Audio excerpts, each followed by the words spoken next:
அஸ்ஸலாமு அலைக்கும் வரஹ்மத்துல்லாஹி தஆலா வபரகாத்துஹு. அல்ஹம்துலில்லாஹ், அல்லாஹ்வுடைய பெரும் கிருபையினால் ரமலானுடைய இறுதி பத்திலே நாம் இருந்து கொண்டிருக்கிறோம். 20 நோன்பை முடித்துவிட்டு 21ஆம் நாள் இரவு நேர தொழுகையை முடித்துவிட்ட நிலையில் நாம் இருந்து கொண்டு இருக்கிறோம். இன்று நாம் செய்திட்ட நல்லறங்களை எல்லாம் ரப்புல் ஆலமீன் கபூல் செய்து கொள்வானாக.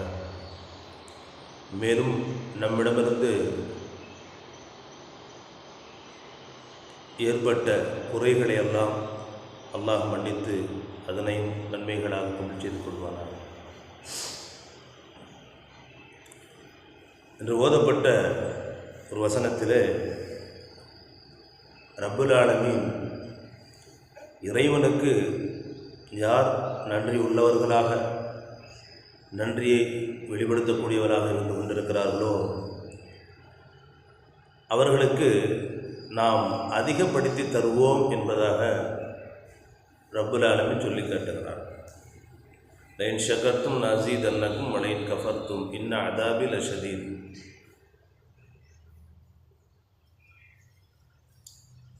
லைன் ஷகர்த்தும் நஸீதன்னகும், நீங்கள் எனக்கு நன்றி செலுத்தினால் உங்களுக்கு நான் அதிகப்படுத்தி தருவேன். வைன் கஃபர்த்தும்,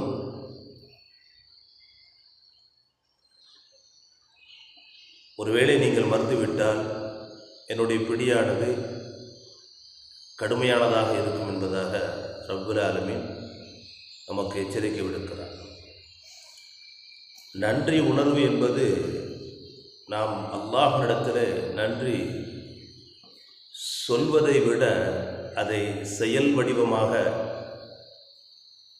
அல்லாஹ்விற்கு சமர்ப்பிப்பது என்று சொன்னால், நாம் சொல்லக்கூடிய நன்றிகளோ அல்லது நம்முடைய வணக்க வழிபாடுகளோ அதுவெல்லாம் நம்முடைய கபருடைய வாழ்க்கை, மறுமையினுடைய வாழ்க்கைக்கு அதனுடைய அளவுகோல்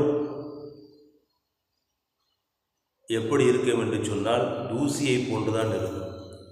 தூசியை போன்றுதான் அதனுடைய அளவுகோல் இருக்கும். உண்மையிலேயே அதனுடைய அளவுகோலுடைய பலம் எதில் இருக்கிறது என்பதாக பெருமானார் ஸல்லல்லாஹு அலைஹி வஸல்லம் அவர்கள் நமக்கு சொல்லி காட்டுவார்கள். கல்விலிருந்து ஒரு அடியான் அல்லாஹ்விற்கு நன்றி செலுத்துகின்ற பொழுது அல்லாஹ்விடத்தில் அது மிக உயர்ந்ததாக இருந்து கொண்டிருக்கிறது என்பதாக சொல்லி காட்டுவார். பெருமானார் ஸல்லல்லாஹு அலைஹி வஸல்லம் அவர்கள் சொன்னார்கள், பனு இஸ்ரவேலர்கள் காலத்தில் வாழ்ந்த ஒரு வணக்கசாலி ஒரு கடல் பகுதியில் அதற்கு மத்தியிலே இருக்கக்கூடிய ஒரு தீவு,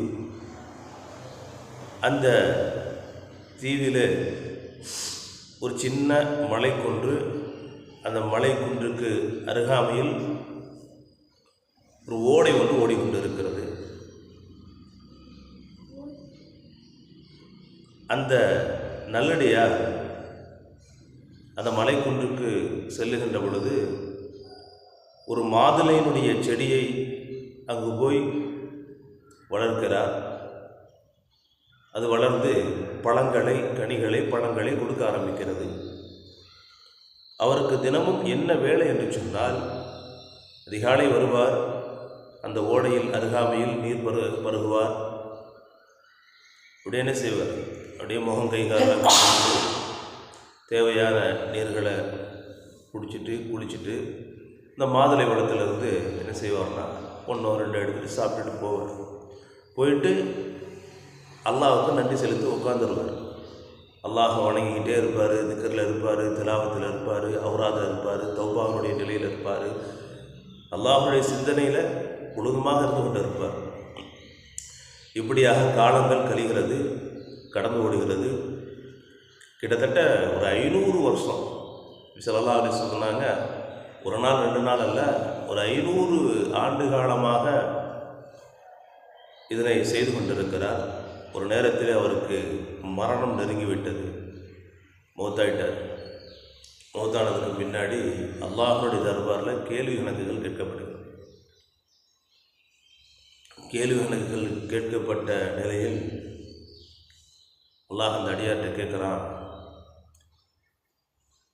என்னுடைய அருளின் காரணமாக நீ சொர்க்கத்துக்கு போறியா அல்லது உன்னுடைய அமலின் காரணமாக சொர்க்கத்துக்கு போறியான்னு கேட்கும்போது அந்த அடியார் சொன்னாரா, யா அல்லாஹ், உன்னுடைய அருள்லாம் வேண்டாம் அப்படின்னு சொன்னார். உன்னுடைய அருள்லாம் வேண்டாம். நான் கிட்டத்தட்ட 500 வருஷங்கள் என்ன செஞ்சுருக்கேன், உன்னை வணங்கியிருக்கேன், உனக்கு நன்றி செலுத்தியிருக்கேன், உனக்காக வேண்டி நான் என்ன செஞ்சுருக்கேன், துன்யாவில் என்னை நான் கட்டிப்படுத்தி கொண்டு வாழ்ந்திருக்கேன் அப்படின்னு சொன்னேன். எல்லாம் திரும்பவும் கேட்குறான், என்னுடைய அருளை வைத்துக்கொண்டு நீ சொர்க்கத்துக்கு போறியா?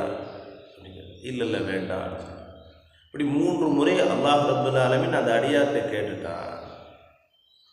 ஆனால் அந்த அடியார் ரொம்ப ஒரு தன்னம்பிக்கையில் என்ன செய்கிறாரு, நாம் பெரிய வணக்கசாலியாக இருக்கோம், பெரிய இபாதத்தாலியாக இருக்கோம், நம்ம விட யாருமே இத்தனை ஆண்டுகள் எந்த வேலையும் இல்லாமல் இறைவனை இறை சிந்தனையோடு இறை தியானத்திலேயே இறை பாதையிலேயே இறைவனுக்காக வேண்டிய இறை பொருத்தத்தை பெறுவதற்காகவே வாழ்ந்த யாருமே இல்லை அப்படின்னு அவருக்கு ஒரு நினைப்பு வந்துச்சு. சரி, அல்லாஹ் என்ன சொன்னான் அப்படின்னா, சரிப்பா, ஓகே, நான் என்னுடைய உனக்கு கொடுத்த அருளையும் என்ன செய்கிறேன், ஒரு பக்கம் தராசில் வைக்கணும், நீ செய்த அமலையும் ஒரு பக்கம் தராசில் வைக்கணும்னு சொல்லிட்டு மலக்குமார்கள்ட்ட கொஞ்சம் நிறுத்து பாருங்க அப்படின்னு சொல்கிறாங்க. ஒரு பக்கம் அல்லாஹ் கொடுத்த அருளை நிறுத்து பாருங்க. அல்லாஹ் சொல்கிறான், மினல் பசரி, அவன் கண்ணிலேருந்து ஆரம்பிக்கன்னு சொல்லிட்டான். இந்த அடியாருடைய கண்ணுக்கு கொடுத்த நியமத்து இருக்கு இல்லையா, அதுலேருந்து ஆரம்பிக்கன்னு சொல்லிட்டான். அப்போ அந்த கண்ணை மீசானில் வைக்கும்போது, தராசில் வைக்கும்போது ஒரு பக்கம் இவருடைய அமல் வச்ச உடனே அல்லாஹ் கொடுத்த அந்த கண்ணுக்கு உண்டான நியமத்து கீழே இறங்கிடுச்சு. இவருடைய அமலெல்லாம் பறந்து போயிடுச்சு. அவ்வளோதான். 506 ஆண்டுகளுடைய அமல் பறந்துருச்சுன்னா நாம் என்றைக்கோ தான் என்ன செய்கிறோம், அமலே செய்கிறோம். என்றைக்கோ தான் அல்லாஹ்வுடைய நினைப்பு வருது. தேவைப்படுகின்ற பொழுது தான் அல்லாஹ்வுடைய சிந்தனையோ அல்லாஹ்வுடைய பயம் வருது. நெருக்கடி வருகின்ற பொழுது தான் அல்லாஹ்வுடைய சிந்தனையோ பயமும் வருது. அப்படி வரக்கூடிய நேரத்தில் அல்லாஹ் அது நாளை மறுமை நாளில் மீசானுடைய திராசில் எந்த அளவுக்கு நமக்கு உதவிகரமாக இருக்குது அப்படின்றது நமக்கு கேள்விக்குறி. நாம் இப்போ சொல்லக்கூடிய செய்தி, பெருமானார் ஸல்லல்லாஹு அலைஹி வஸல்லம் அவர்கள் 500 ஆண்டுகள் இடைவிடாமல் அல்லாஹை வணங்கி வந்த ஒரு அடியாருக்கு உண்டான நிலையை நாம் நினைத்து பார்க்கிறோம். அப்போ என்ன ஆயிடுச்சுன்னா, அல்லாஹ் கொடுத்த நியமத்து, கண்ணுக்கு கொடுத்த நியமத்து கீழே இறங்கிடுச்சு. அவனுடைய அமலெல்லாம் பறந்துருச்சு, மேலே போயிடுச்சு. அப்போ அல்லாஹ்ட்ட மன்னிப்பு கேட்டு, யா அல்லாஹ், உன்னுடைய அருளின் காரணமாகவே உன்னுடைய அருளை வச்சுக்கிட்டு நான் எனக்கு சொர்க்கத்தில் இடம் கொடுத்துரு அப்படின்னு கேட்குறேன். சரி, நீ போன்னு சொல்லிவிட்டு அல்லாஹ் ரப்பல் ஆலமீன் தன்னுடைய அருளின் மூலமாக அந்த அடியாருக்கு சொர்க்கத்துக்கு போன்னு சொல்லிட்டான். போகும்போது ஒரு வார்த்தை சொன்னான்னா, அல்லாஹ், என்னுடைய ஹபீப் முஹம்மது ஸல்லல்லாஹு அலைஹி வஸல்லம் அவர்களும் கூட என்னுடைய அருளின் உதவியினால், நியமத்தினுடைய உதவியினால் என்ன செய்வாங்க, நாளைக்கு சொர்க்கத்துக்கு போவாங்க அப்படின்னு சொல்லிட்டு ரப்பல் ஆலமீன் அந்த அடியாரிடத்தில் எடுத்து சொன்னதாக பெருமானார் ஸல்லல்லாஹு அலைஹி வஸல்லம் அவர்கள் இந்த செய்தியை சஹாபாக்களுக்கு மத்தியில் சொல்கிறாங்க. இப்போ நாம் நம்முடைய அமலோட, நம்முடைய ஈமானோட, நம்முடைய வணக்க வழிபாடோடு ஒப்பிட்டு பார்க்குறோம். இப்போ நம்முடைய அமல் எந்த அளவுக்கு இருக்குது, 500 ஆண்டு காலம் செய்த அமலினுடைய நிலையே இப்படின்னா, அப்போ நம்ம எப்போவாவது நினைக்கின்ற பொழுது செய்யக்கூடிய அமலினுடைய தரம் எப்படி இருக்கும் அப்படின்ற ஒரு விஷயத்தை நாம் நம்முடைய சிந்தனைக்கு வைக்கிறோம். ஆனால் பெருமானார் ஸல்லல்லாஹு அலைஹி வஸல்லம் சொல்கிறாங்க, ஒரு சின்ன பேரிச்சம்பழ துண்டை கொடுத்துட்டு நீங்கள் நரகத்தை விட்டு பாதுகாத்து கொள்ளுங்கன்னு சொல்கிறாங்க. அப்போது ஒரு வேல்யூ, அதனுடைய மதிப்பீடு என்ன என்பதை அல்லாஹ் ரப்பல் ஆலமீன் பெருமானார் ஸல்லல்லாஹு அலைஹி வஸல்லம் அவர்கள் நமக்கு எப்படி நினைவுபடுத்துகிறாங்கன்னா, நம்முடைய அமல் கல்பிலிருந்து வரணும். நம்முடைய நன்றி, அல்லாஹ்வுக்கு நன்றி செலுத்துறதை நம்முடைய கல்பிலிருந்து வரணும் அப்படின்னு சொல்லிட்டு மேற்சொன்ன விஷயம் நமக்கு என்ன செய்தனா நினைவுபடுத்து. அப்போது அல்லாஹ்வுக்கு யதார்த்தமாகவே நாம் நன்றி உள்ளவர்களாக இருக்கணும். அந்த அடியார்கிட்ட அல்லாஹ் கேட்டான், சரிப்பா நீ அமல் செஞ்சுட்டா போ, இந்த 500 ஆண்டு காலமாக இந்த மரத்தில் கனி கொடுத்தன, மாதுளை கொடுத்தன, அது யாருடைய அருள் இருக்கு? 500 ஆண்டு காலமாக நீர் ஓடை ஓடிச்சு, அதன் மூலமாக நீ தண்ணீர் குடிச்சியே, அதில் பயன்படுத்தினியே, அது யாருடைய அருள் கேட்டான்.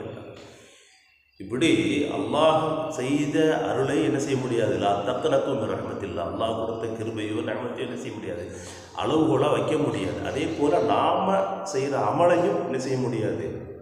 நாம் செய்யக்கூடிய அமலை மறுமைக்காகவோ கியாமத்துக்காகவோ அளவீடாக வைக்க முடியாது. ஆனால் இஹ்லாஸ் என்ற மன தூய்மை, தக்வா என்ற இறையச்சம், இதன் மூலமாக மட்டும்தான் என்ன செய்ய முடியும், நாம் அல்லாஹ்வுடைய பொருத்தத்தையும் நபி ஸல்லல்லாஹு அலைஹி வஸல்லம் அவருடைய பொருத்தத்தையும் என்ன செய்ய முடியும், பெற்றுக்கொள்ள முடியும். ஆக நாம் செய்யக்கூடிய அமல் கல்விலிருந்து இருக்க வேண்டும் என்பதனை, யதார்த்தமாக இருக்க வேண்டும் என்பதனை, பத்தினித்தனத்தோடு இருக்க வேண்டும் என்பதனை மேல் சொன்ன வசனமும் பெருமானா ஸல்லல்லாஹு அலைஹி வஸல்லம் அவர்கள் சொன்ன வாக்கியமும் நமக்கு நினைவுபடுத்தும். அதனால் ரமலானுடைய காலகட்டத்தில் அல்லாஹ்விற்கு அதிகமாக நாம் நன்றி செலுத்தக்கூடிய சிந்தனையை உருவாக்கி கொண்டு நன்றி செலுத்துதலுடைய அந்த தன்மையை வளர்த்துக் கொள்வதற்கு முயற்சிகள் செய்வோமாக.